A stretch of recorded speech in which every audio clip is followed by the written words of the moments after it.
Hello everybody, my name is Rachel and welcome to another weekly reading wrap-up. This may be another short one depending on how much I gab, because while I read quite a few things, they were short sequels, follow-ups, etc., and some of these I will actually talk about in other videos in the future.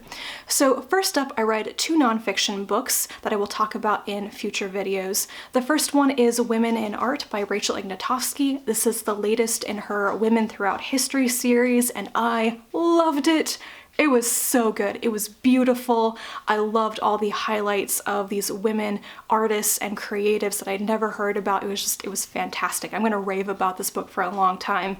I will talk more about it in my Nonfiction November wrap-up near the end of the month. And I also read a book called A Life Less Throwaway by Tara Button. This is about mindful curation and buying things that will last you for a very long time.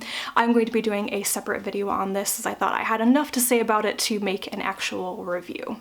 And now for the three books that I am going to talk about in this one. I listened to the audiobook version of The Time Machine by H.G. Wells. This was a reread for me. I first read it when I was a kid. I had to read it in elementary school, and I remember at the time not really liking it or getting it very much. So when I reread it, I thought I was going to hate it. I didn't hate it, I just kind of had an absence of feeling about it. It was, I don't know, it felt like a very Victorian novella, you know? So yeah, you probably know what this is about, but an unnamed man, just called the Time Traveler, is recounting his adventure to, I guess, the old boys at his club when he gets back about how he flung himself into the far, far future and came across how the human race had kind of split into the Eloi, which are pretty but useless and dumb, and the Morlocks, which are kind of like the subterranean, grotesque race. And then he manages to come home and then leaves again because, you know, gotta have more time traveling adventures. Yeah, it was mainly all right. I was mostly surprised that I didn't hate it. But yeah, it was okay. I haven't been super interested in the H.G. Wells books I've read this year. I think that The War of the Worlds is my favorite one, and The Island of Dr. Moreau and The Time Machine have both been It didn't do much of anything for me. Then I read volume 4 of The Girl from the Other Side, Shul Arun, which is written and illustrated by Nagabe. This is a Japanese manga that I really enjoy. I love the art style, I love the premise of the story so far. This little girl who may or may not be cursed, who is being taken care of by an outsider, a kind of a monstrous cursed person that she calls teacher. And this particular volume, it kind of brought up some answers, but also some more mysteries, and I found it very interesting. We kind of learned a little bit more about what the true nature of the curse may be, that it may not just be about turning you into kind of a monstrous black thing, but there is another element to it.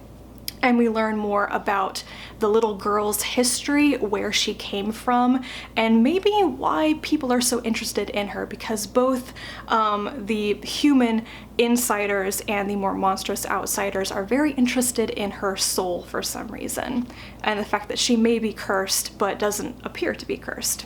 I won't say any more than that, I don't want to spoil things, but it was kind of creepy and atmospheric in places, but also cute and fun, and I love the mix of those things in this series. It's done so well. I want to read it more quickly. Volume 5 should be on its way to me soon. And lastly, I finally got back to reading the Moomin series by Tove Jansson. I picked up Moominland Midwinter, and I loved this. I'm not going to try to explain exactly what the Moomins are. They're extremely famous in Finland, but they're these creatures. So there is a Moomin family at the heart of this series. The son is named Moomin Troll, and the Moomins usually hibernate throughout winter, so no Moomin has ever really experienced winter, and not just winter, but like winter in Finland, in Scandinavia, when the sun is not shining at all for days on end, that sort of thing. And Moomin Troll wakes up and can't get back to sleep. So he's wandering around this house, his family is asleep, there's no one around, he feels so lonely, and then he starts encountering more of the winter people, the others who are only there in winter, so he's never met them before, or who also cannot sleep or need to find food. And it was wonderful. I don't know, maybe I just read it at the right time. It's kind of feeling wintry here now, and I just loved the atmosphere of it. It was great. This would be a perfect book to read in the midst of winter with snow on the ground late at night. It was so good. So yeah, I'm so glad that I'm back to reading these books. I'm in the middle of the next one, Tales from Moomin Valley, and it's a bit different because it's a collection of short stories, but I think it's so interesting that these are children's books. They are definitely written for children, but they have a much darker edge to them sometimes. It's very interesting to find that in children's fiction, and I like it. So yeah, that is everything that I read this past week. I feel like my recent wrap-ups have been a little bit thin, but 'tis the nature of my reading right now. I will talk more about the nonfiction books in future videos. Let me know if you have read any of these, or if you want to, if you have any thoughts on them. Thank you so much for watching as always, and I'll be back to talk to you again soon. And until then, bye.